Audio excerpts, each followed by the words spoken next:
Aujourd'hui, avec ce variant de Delta indien, on est revenu bien en arrière. On est sur le chemin d'y aller vers un confinement total sur les fêtes de Tishrei.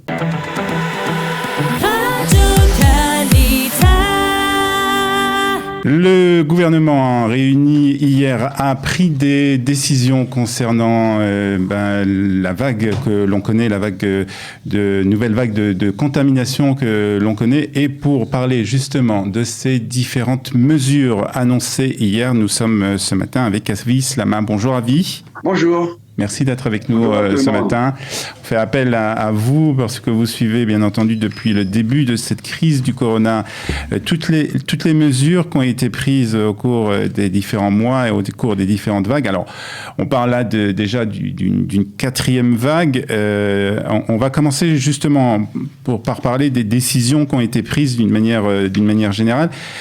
Première décision, elle est importante concernant parce que de nombreuses personnes sont parties, par exemple, en France pour les vacances.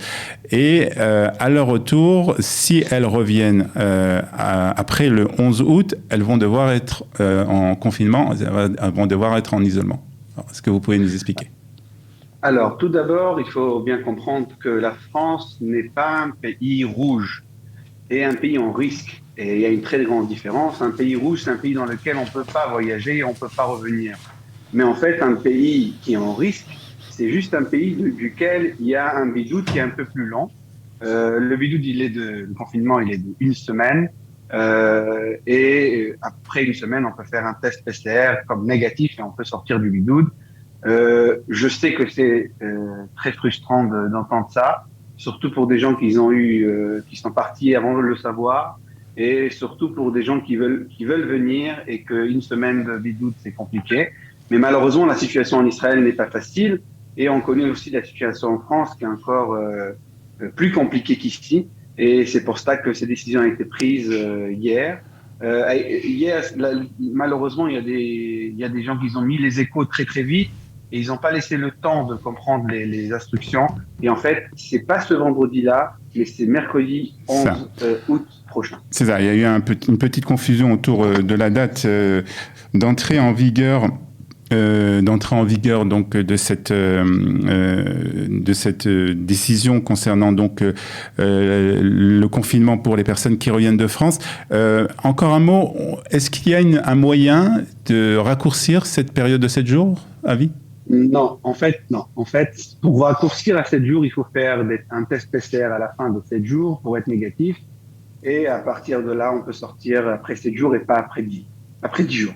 D'accord. Donc ça, c'est la première chose. C'est une information importante pour tous ceux et toutes celles qui vont revenir de France. Donc à partir de la semaine prochaine, à partir du 11 août, il va falloir donc faire donc cette période d'isolement et ces tests PCR que l'on fait donc toujours en arrivant à l'aéroport Ben Gurion. Et puis au bout de 7 jours, au bout du 7e jour, faire un autre test PCR, attendre la réponse négative et pouvoir ensuite recevoir une autorisation de sortir de cette période d'isolement. Autres décisions qui ont été prises, des décisions qui concernent plus les rassemblements de personnes, que ce soit à l'intérieur ou à l'extérieur. Alors, les ministres du cabinet du Corona ont pris hier soir une décision le 3 août qui vont entrer en vigueur le 8 août. À partir de là, le Tavaïarok, le passeport vert, va être en vigueur partout, c'est-à-dire dans tous les lieux à l'extérieur et à l'intérieur, au-delà de 100 personnes réunies. À l'intérieur, bien sûr, c'est tout le temps, il y a le passeport vert, c'est-à-dire que ça peut être que des gens qui sont vaccinés ou qu'ils ont eu le corona et qu'ils ont le passeport vert. Alors, qui peuvent accéder. Alors ça, c'est très important parce que c'est le mois d'août et les mois d'été en général sont des mois où il y a beaucoup de mariages et donc à partir du 20 août, à partir de la semaine prochaine, à chaque fois qu'il y a un mariage ou un rassemblement de plus de 100 personnes, il faudra s'y rendre avec le passeport vert. Alors pour les mariages et les fêtes, c'est un peu différent. Les gens peuvent accéder s'ils ne sont pas vaccinés, mais avec un PCR négatif. Tandis que s'il y a un rassemblement de culture ou ailleurs, au-delà de 100 personnes, on ne peut pas rentrer avec un PCR négatif, mais on peut rentrer que si on est vacciné ou qu'on a le passeport vert parce qu'on a eu le corona. L'obligation de porter le masque à l'extérieur pour des rassemblements de plus de 100 personnes. Alors, pour le masque, c'est une obligation à l'intérieur, comme toujours, mais à l'extérieur, au-delà de 100 personnes, s'il y a un rassemblement au-delà de 100 personnes, le masque est obligatoire. Le cabinet du Corona aussi a pris la décision pour les fonctions publiques par rapport aux établissements publics et les fonctionnaires, que les gens vont travailler au mode travail à la maison. Jusqu'à 50% des gens qui travaillent vont travailler à partir du 8 août de la maison et pas dans le lieu de travail. Pour les secteurs privés, c'est une recommandation d'essayer de donner le maximum de personnes de travailler de la maison et pas à l'intérieur des bureaux. Alors, une autre décision, et ça c'est important pour les parents d'enfants qui ont moins de 12 ans, si votre enfant s'avère positif au corona, alors je ne sais pas si c'est un ou les deux parents qui s'occupent de l'enfant doivent eux aussi être donc en confinement, en isolement. Alors ça c'est la cinquième décision qui a été prise hier.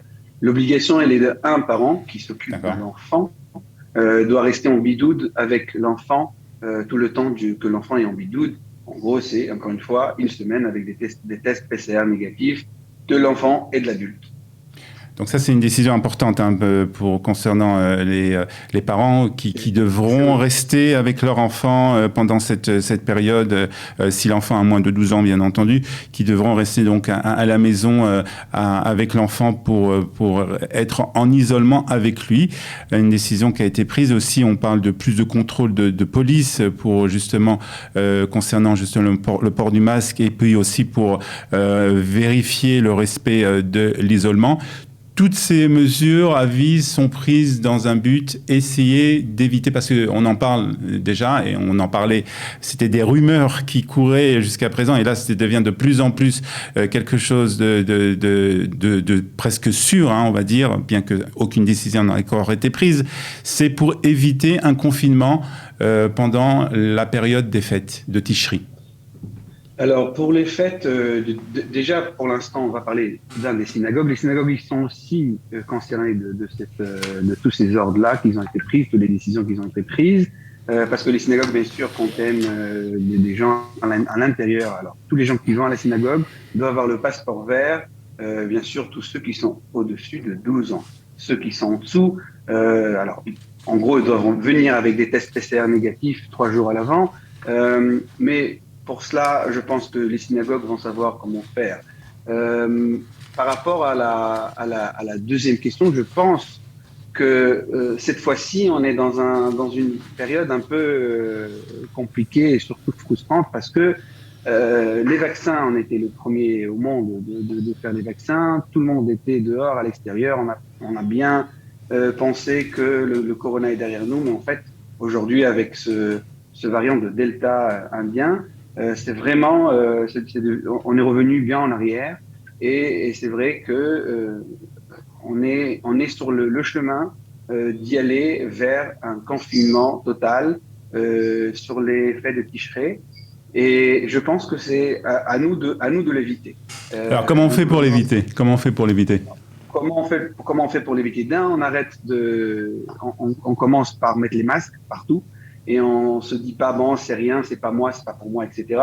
De deux, quand ils font faire un bidoude, parce qu'on était en contact avec quelqu'un qui est positif, alors il faut bien faire le bidoude et pas sortir à l'extérieur et boire le café dans les cafés de la plage. Et de trois, bien laver les mains, l'hygiène, de ne pas serrer les mains, de ne pas s'enlacer avec les autres. Malheureusement, on est bien revenu en arrière. Mais si on veut faire les fêtes de Tishrei ensemble avec la famille, dans les synagogues, avec les prières comme on a l'habitude, alors, il faut qu'on prend les mesures bien en main et qu'on fait les instructions bien comme il faut.